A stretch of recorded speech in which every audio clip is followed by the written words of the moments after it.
Well, as promised in my last video, let's talk about the other humongous entertainment franchise I played as a kid, Spy Fox.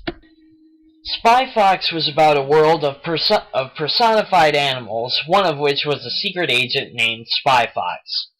Not a very casual name for a secret agent, but I digress. Spy Fox was a member of Spy Corps, and with the help of Monkey Penny and Professor Quack, Spy Fox would topple evil villains bent on taking over the world. Funny bit of trivia here, but Spy Fox got me hooked on anything spy as a kid. One day we were going through a store, and I look over at this DVD display, and I see the word Spy as big as life written on one of the covers. It was The Spy Who Loved Me, the first Bond film I ever saw. So Spy Fox is how I fell in love with James Bond. As you can imagine, there were tons of references to older spy movies, especially the James Bond franchise. The way Spy Fox would always introduce himself as Fox, Spy Fox. Total James Bond moment. Monkey Penny is an obvious nod to Miss Moneypenny, but there were also references to Get Smart. I always thought Spy Fox's voice resembled Don Adams, the guy who plays Maxwell Smart in the original TV show. Spy Fox also does some of the Would You Believe shtick.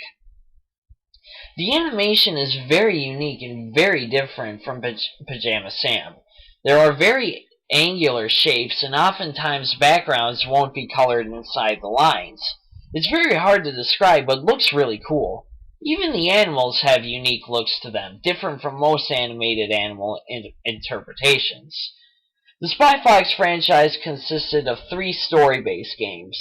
The first one, Dry Cereal, was about the dastardly William the Kid who wants to take over the entire dairy world with his goat byproducts.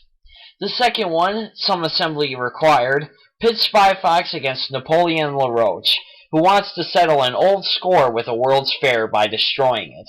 The third one, Operation Ozone, has a larger-than-life Poodles galore trying to destroy the world's ozone layer, so people flock to her high-powered sunscreen.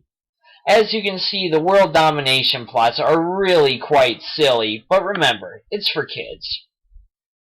Spy Fox follows the same educational point-and-click style of Humongous Entertainment, but is geared for older kids. Some puzzles are still kind of challenging to this day, although I'm really not too bright.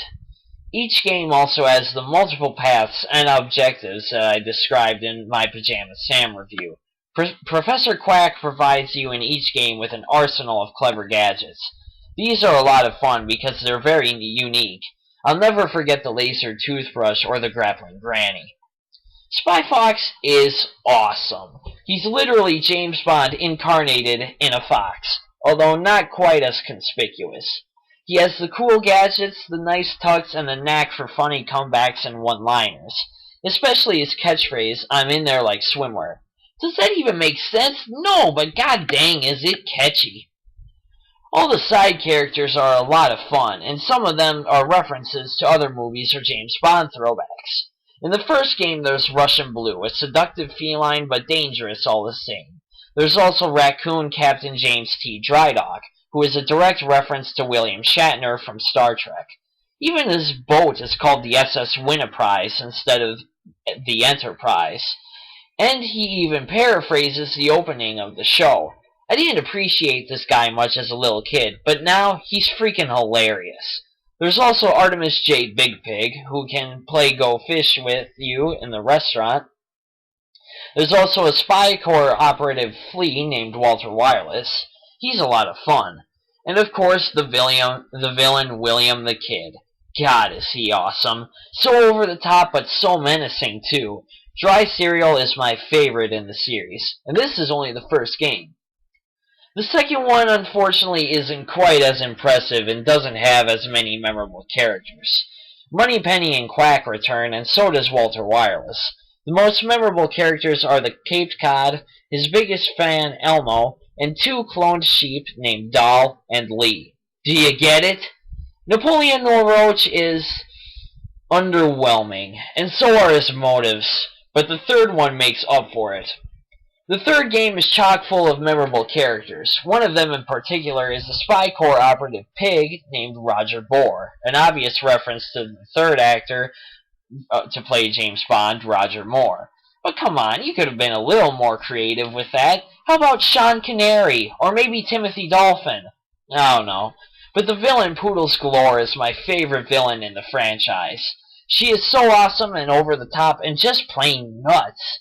Her name is a reference to Pussy Galore from Goldfinger. In fact, Operation Ozone is much more of an altogether reference to 007. There are a lot more locations to travel, and the opening of the game is a complete reference to the opening of GoldenEye. Spy Fox bungee jumps off a dam and comes into a bathroom. Even the music that follows has a guitar riff that resembles the Bond theme. There's also the one character that reoccurs throughout the whole series, and that's a bear named Bee. She's a lot of fun, but most of the time, she's only there to mildly help you. Since I was on the topic of music, I just want to say that Dry Cereal has one of my favorite video game scores. Just look some of it up. It's jazzy, action-packed, and all around cool. The next two game scores aren't that impressive. However, Operation Ozone has more to offer. They include several actual sung songs, semi-parodying Bond themes. My favorites are The Man with the Golden Bun, Moonbaker, For Your Pies Only, and Live and Let Fry. Yeah, they're all very food-related. But there are a few original compositions. The Poodle Menace is honestly really epic, and Where Has the Ozone Gone is really catchy. Give those a listen too. Like Pajama Sam, Spy Fox had two arcade games. The first one, Cheese Chase, was a vertical shooter where you play as Spy Fox on his super spy scooter pursuing Russian Blue, who had just stolen a prized piece of Limburger cheese. It's pretty monotonous but a lot of fun. The music is good, although it is all borrowed from Dry Cereal. Some of the level titles are parodying Bond titles again, like The Spy Who Loved Cheese, The Living Streetlights, and Dr. Oh No. But some of them are just mystifying, like Mind Your Cheese and Q's. Q's spelled like cue card. Well, okay. The second arcade game was called Hold the Mustard. You control Spy Fox on the multiple environmental spy ship, MESS, as you try to rescue kidnapped tomatoes from the evil King Conglomerate. If you thought Cheese Chase was redundant, just wait till you play Hold the Mustard. It's so utterly bland. The music sucks, the backgrounds really don't change, and it just goes on and on. I'm really not a fan of this one, and I wasn't even as a kid.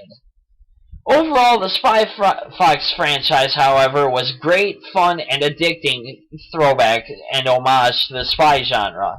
Yeah, I know it can be corny and just flat out silly, but remember, it's for kids, and I still don't have a problem playing it today. Spy Fox is in there like swimwear.